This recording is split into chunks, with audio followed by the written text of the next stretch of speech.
Buonasera a tutti, benvenuti a questa nuova puntata di Effetto Sera Talk Show su Social. Oggi è lunedì 14 di aprile e con un po' di amaro in bocca che parliamo di Inter Cagliari. Terminata la partita di sabato, ricordate alle 18 era l'anticipo a San Siro, terminata con il risultato di 3-1. Una partita che potremmo dire, io l'ho detto anche durante l'intervallo, in occasione di 45esimo, sinceramente sono rimasto molto con l'amaro in bocca per tanti motivi, ma iniziamo con molta calma.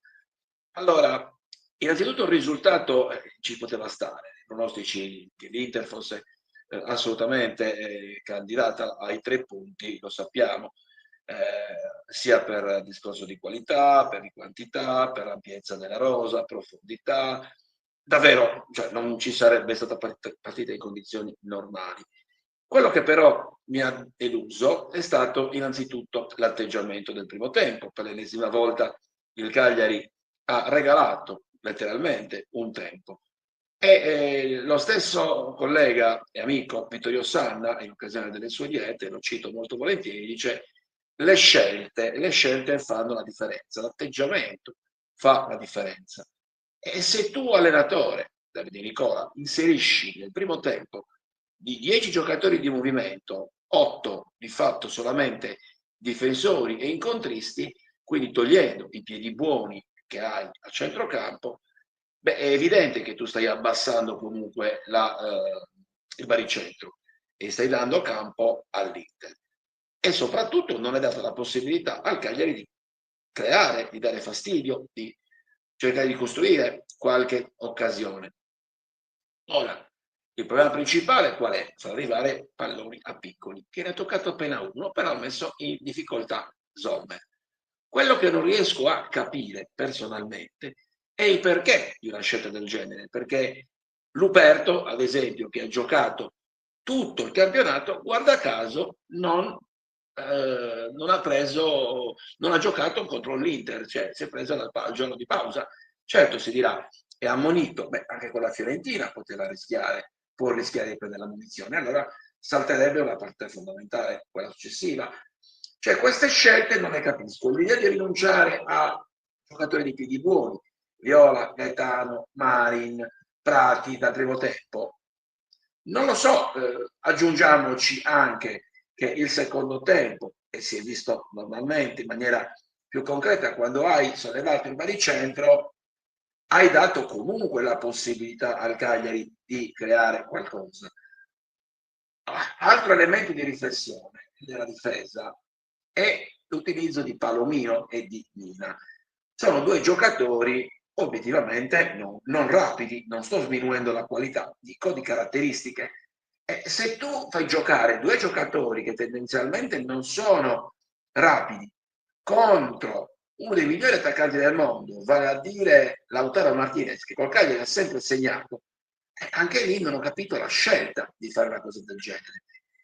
Così come sul 2-1, fai uscire Zappa, costringendo Zortea a farlo diventare un terzino destro, la spinta a destra è completamente mancata dopo il 2-1.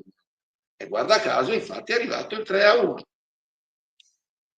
Una serie di scelte che ad oggi davvero faccio fatica, a 48 ore dalla chiusura, dalla conclusione della partita, faccio fatica a condividere.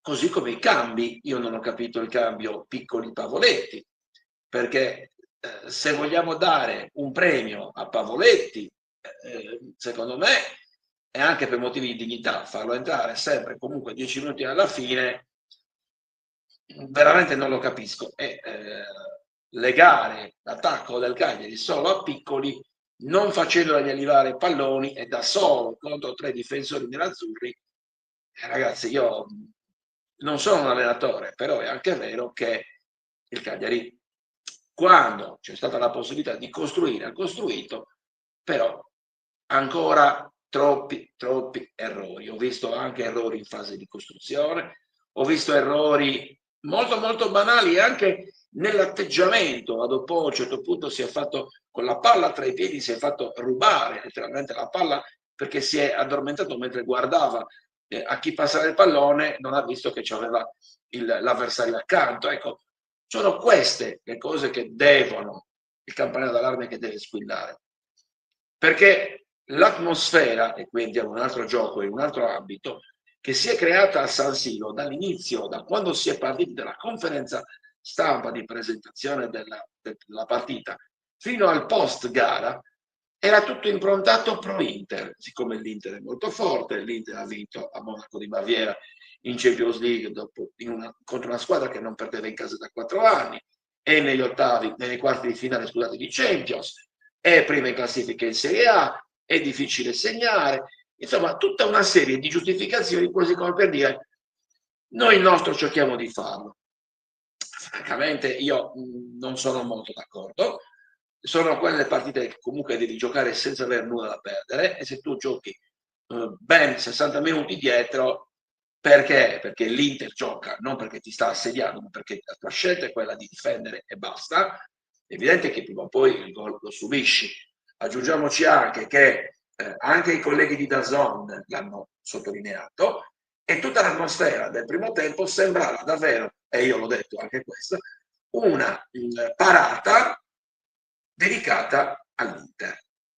Lo dico con amarezza perché anche l'idea che la stessa emittente DAZN, PayTV, ci aggiornasse sul risultato del Bayern di Monaco quando stiamo guardando una partita di campionato italiano, l'ho trovata fuori luogo. A tutto questo aggiungiamoci anche, e su questo io non sono d'accordo con alcuni colleghi che hanno scritto che è il marketing, l'utilizzo della maglia cinese, io dico quella col dragone, con le scritte in cinese alle spalle delle maglie del Cagliari. A maggior ragione in occasione del 55esimo anniversario, perché il 12 di aprile era il Cagliari-Bari del 70, il Cagliari con i gol di Riva e di Bobogori vinceva lo scudetto, il suo primo e unico scudetto. E per i cagliaritani, per i tifosi del Cagliari, quella è una giornata storica, è il nostro capodanno. E francamente mi sarei aspettato, proprio a livello di marketing, anche una maglia celebrativa, giocare con una maglia celebrativa. Invece si è scelto di utilizzare una maglia che non aveva senso, con un dragone completamente rossa, con le scritte in cinese, però c'è da dire un'altra cosa. Al di là del marketing, io sono curioso poi di sapere queste maglie quante verranno vendute in Cina, perché ad oggi, che io a memoria mi ricordo, l'unica squadra che ha utilizzato le scritte in cinese, guarda caso, è stata proprio l'Inter. Altre squadre in Italia non ci sono state, quindi il Cagliari, dopo l'Inter, è la seconda squadra italiana che ha utilizzato le maglie con le scritte in cinese. Non solo, dicevo, anche con una maglia che non c'entrava niente con il rossonero, perché col dragone il Cagliari non c'entra niente. Qualcuno, o perlomeno il comunicato ufficiale, parlava di collaborazione con una scuola calcio cinese, però c'era, sinceramente, ho trovato di cattivo gusto, c'era ben altra occasione per effettuare questo tipo di investimento di marketing. Il Cagliari durante l'anno ha giocato davvero in tante altre volte contro le grandi, con la Juve, con il Milan, con il Napoli, non si capisce perché questo tipo di iniziativa non si sia verificata contro un'altra grande squadra, guarda caso proprio con l'Inter, che ha una proprietà cinese.